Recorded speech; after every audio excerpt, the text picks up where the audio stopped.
Assalamualaikum warahmatullahi wabarakatuh. Pada pertemuan kita kali ini saya nak tunjukkan bagaimana cara kita nak install SQL Accounting. Yang pertama sekali kita klik link yang ni, dia akan keluar paparan macam ni. Kita terus download dan dia mengambil masa beberapa minit.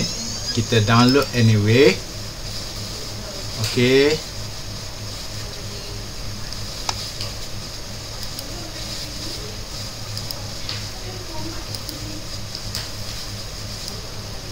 Bila dia keluar macam ni, kita klik kat sini, kita tengok dia ada macam suspend. Kita klik kat ujung ni, kita download unverified file. Okey.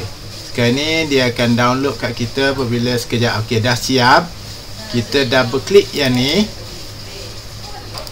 dan paparannya keluar macam ni. Kita klik yes, kita klik I accept, klik next, klik next, klik next dan klik next. Kita install sekali lagi.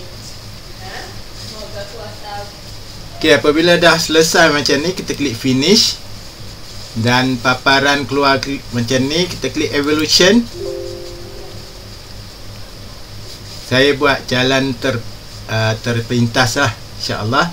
Okey, makna sekarang ni dah selesai untuk contoh dari segi perisian kita, insyaAllah. Jadi saya rasa cukup sekadar tu dahulu. Wallahualam. Assalamualaikum warahmatullahi wabarakatuh.